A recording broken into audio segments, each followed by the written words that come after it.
dream job? Probably to be a university lecturer, because I'm an undergrad at the moment. So probably to get my work published and to have a book. And that would be pretty exciting, I think. Yeah. What would be your dream job? I think I've got my dream job. And what's that? I'm in the army.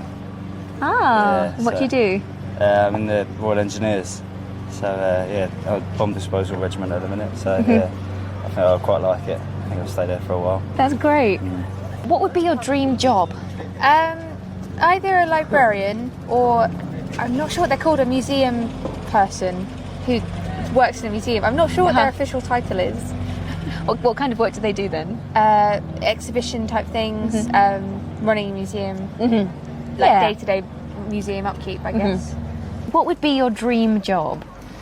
I think I have my dream job. I work with children, which is a wonderful job, so I really enjoy that. And what do you do? I run a learning centre for maths and reading. And how old are the children? Anywhere from about 4 years old up to 18. Fantastic. Yeah. And that's in Vancouver? It is in Vancouver. What would be your dream job? I don't know. Maybe running a cafe and baking cakes and, but obviously it would have to be the hours that would suit me. So I need to make money between about 11 in the morning and 2 in the afternoon, and then that would be fine, yeah. Why those hours? Because then I don't have to get up too early, and then I'll have lots of day left to do what I want to do. Just bake cakes for the cafe? Probably, yeah, or eat the leftovers, yeah. What would be your dream job? My dream job? I think that changes every sort of month, really, every week. What is it this week? This week? I don't know, I quite like to be a journalist. I like writing about stuff, and I kind of like, quite egotistically, the idea of people reading what I have to say. But equally, I don't know, something to do with arts. Not curation, I think that'd be a bit boring, but something to do with maybe selling art commercially, something like that. Something in that kind of area. But I think I've still got a while to decide, hopefully. So. Yeah, you can have another dream next week. Yeah, exactly. Yeah.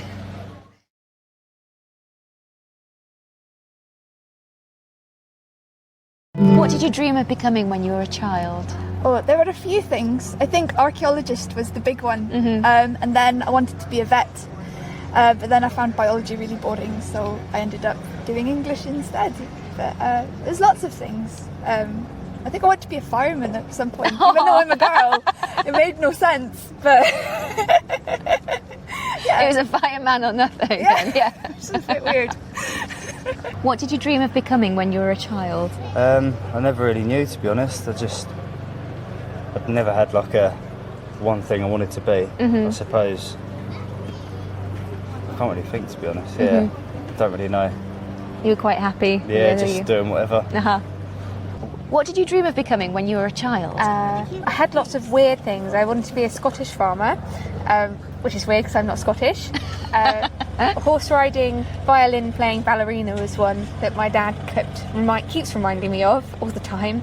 I don't really remember any normal ones that I wanted to do. Vet was probably the most normal ones. And then I realised that animals die. Didn't want to do that anymore. What did you dream of becoming when you were a child? I think I wanted to be an architect or an artist or an author, different things. Anything beginning with A? Yes, that was my criteria. Yeah. What did you dream of becoming when you were a child? When I was a child? I'm not sure really. Maybe I don't know, a doctor. But I don't know why. I wouldn't like that because I wouldn't be able to get my lions. So I got rid of that one quickly. What did you dream of becoming when you were a child? As a child, I used to want to be an astronaut, and actually now looking back, that would still be quite cool. But I think I've sort of missed that boat in a way. You've missed that rocket. That rocket, exactly. Yeah. I mean, it's not impossible, but yeah, I used to want to be an astronaut.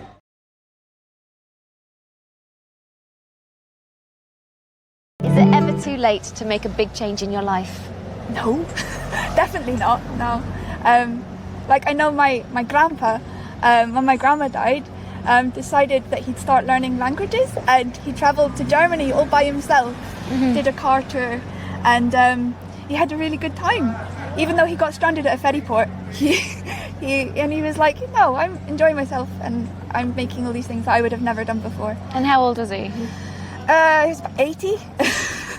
Fantastic. So yeah, never too late. Never at too all. late. Is it ever too late to make a big change in your life? No, I don't think so. No. No. Is it ever too late to make a big change in your life? I don't think so.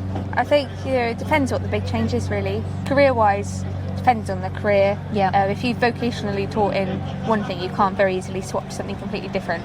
I think with relationships and friendships, it depends on the other person. Like, you can very much want to make a change and try and make it happen, but it really depends on what the other person wants to do. So do you think it's ever too late? It's not too late to try. It might be too late to change it, but you can always try. Is it ever too late to make a big change in your life? I hope not. I hope not. Yeah. Is it ever too late to make a big change in your life? I'd like to say no. I think you've always got the chance to do it. It gets more difficult, but no, I think if it's important enough, then you should do it. Is it ever too late to make a big change in your life? No, I think that's a fallacy. I think a lot of people get to a certain age, and it's easy for me to say this at age 20, but I think a lot of people get to a certain age where they think that they can't take up something new or change their life in a big way. I think it's actually more the case that, people say sort of you're better at learning a language or an instrument when you're younger.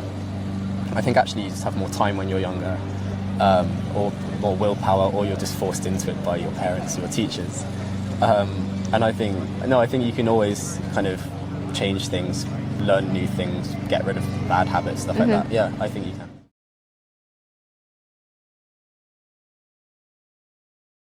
What do you talk about when you're with your friends?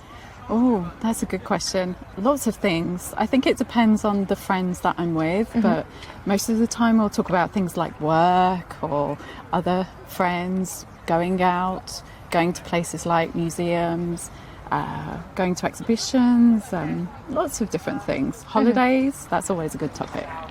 So it's always about organising. Yes, a lot of the time we're organising to do different things, which is good fun. What do you talk about when you're with your friends? Oh, all sorts of things. We talk about our boyfriends and husbands sometimes, usually complaining about them.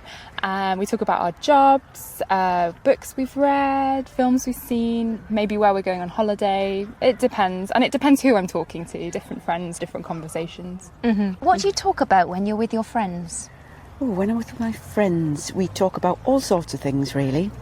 Work, what we've been doing, our other friends that might not be with us at that time, bit of gossip. We sometimes talk about our partners and that sort of thing. Sometimes we talk about books that we might have read or films that we've seen, a whole variety of different things.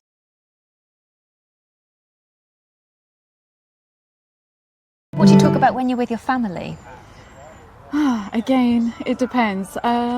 I probably talk mainly to my mum about most things, so we'll talk about everything, work and other members of the family, friends, people we've bumped into, what's happening just generally around and about. So things like that. Tend not to be too serious, not too much politics. You just say too much. You save that for serious friends. Save that for serious friends, exactly. Yeah. What do you talk about when you're with your family?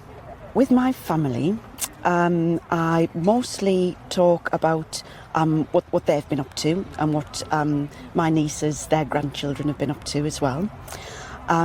Talk about some quite random things with my family, really. What do you talk about when you're with your family? It depends which member of my family. With my mum, we talk about, daily life, like what we've been up to and things like that. With my dad, it's more serious. He likes to talk about politics and the world and what's happening to it. It's just quite interesting, but quite exhausting at times as well. But so different things, different people. Which do you prefer, politics or daily life conversations? Oh, it depends how tired I am. It's more interesting talking to my dad, but mum's okay as well. So yeah, Play fair. I like both. Yeah.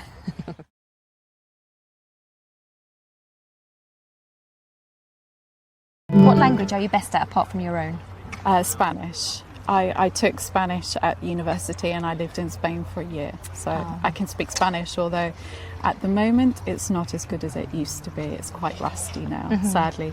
So if I go and visit friends in Spain, it probably takes me a few days to get back into it again. But that's the language I'm best at. So you need to organise a trip to Spain with your friends. More trips to Spain, absolutely. What language are you best at, apart from your own? Probably feel most confident in French because I had quite a lot of practice at school and when I was on holiday as well. And I've had more opportunity to practice in French, really. Other languages that I speak, I don't really get much chance to practice. So you make sure you speak the language of the... I always try to, yes, yeah, even if it falls a bit flat, but I like to try. What language are you best at, apart from your own? Definitely Spanish. I can more or less speak quite fluently. It depends though. If you're talking to younger people, they speak quite fast and they use a lot of slang. It's quite difficult sometimes. So it's easier to talk to older people. They speak more traditional language, so it's easier. Okay, and is that what you learnt? I studied it quite formally at school and university, so I don't know some of the more colloquial language as well. But generally I can get by pretty well. Great.